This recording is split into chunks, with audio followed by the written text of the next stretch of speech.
está con nosotros Rosa Luisa Guerra, bienvenida. Que nos vas a hablar de un libro mágico, de un mundo fantástico de una niña. Y a la vez un libro filosófico. Realmente es un libro muy, muy especial en la historia de la literatura que se llama El mundo de Sofía. Su autor es Justin Gartner, esperemos que esté bien pronunciado porque el noruego no es lo mío. Anda medio mal mi noruego. Él estudió primero literatura noruega y fue profesor de filosofía y de religión y de literatura durante mucho tiempo. Empezó a publicar algunos cuentos desde más o menos joven, pero fue después del muro de Berlín, de la caída del muro de Berlín, quiero decir, que él buscó como que el mundo estaba cambiando de alguna manera y buscó expresar ciertas respuestas para los jóvenes desde su punto de vista. Entonces creó este libro, que es un libro grande, es un libro largo, que se llama El mundo de Sofía, donde a través de la historia de una niña que va a cumplir 15 años, empieza a recibir cartas.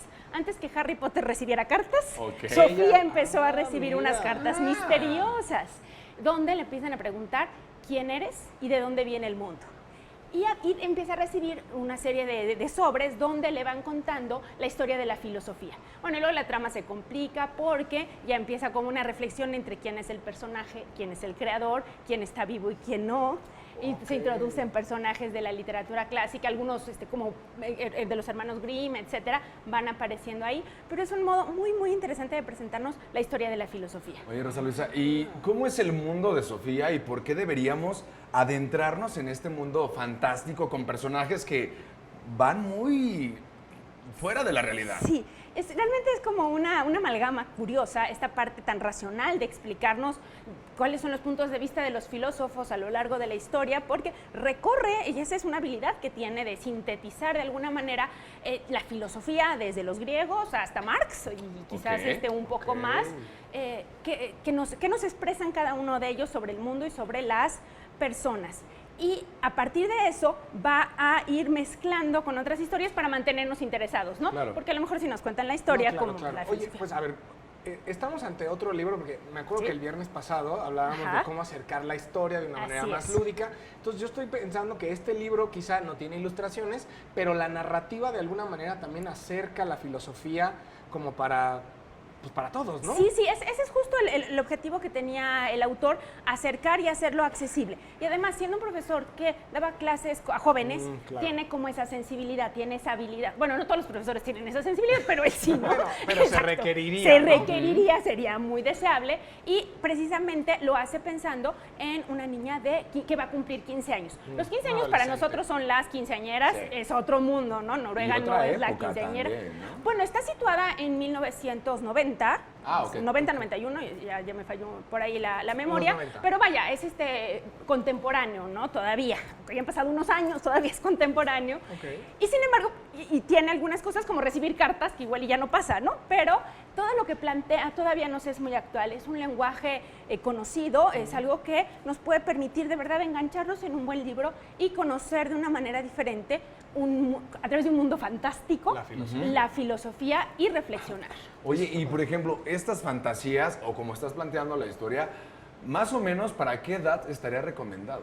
Pues mira, en algunas escuelas, de hecho lo dejan leer en secundaria, yo idealmente diría que entre 14 y 18 sería como la edad ideal para entrarle de nada. Pero vaya, también depende del nivel lector de cada quien. Y cualquier adulto yo creo que lo encontraría como algo que puede deleitarse muchísimo. Porque al final el planteamiento que nos dices es bastante atractivo. Sí, realmente es una novela que yo creo que tiene un lugar muy especial en la historia de la literatura y que difícilmente otro libro va a ocupar, porque bueno, de entrada, cualquier otro libro que nos cuente la historia de la filosofía va a ser copia de El mundo de Sofía. Claro. De entrada.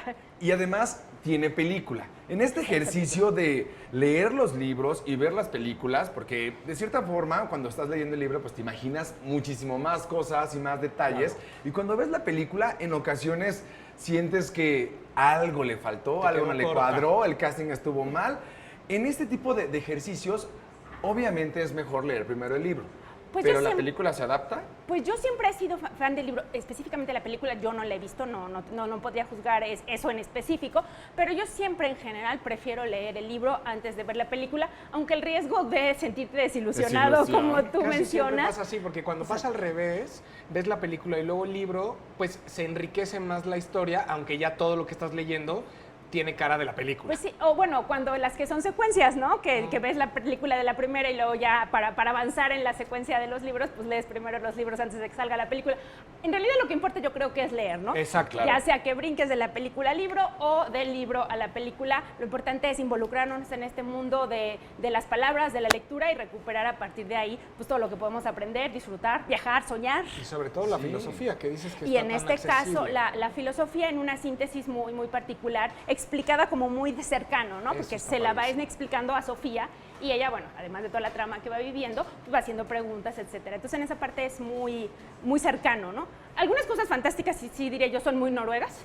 Así como, bueno, sí, el frío puede ser que les afecte, pero la verdad es que es un libro que se lee fácil, que se lee accesible y que se disfruta muchísimo. Perfecto, pues hay que buscarlo, Rosa Luisa. Exacto. Muchísimas gracias por acompañarnos. No, gracias a ustedes.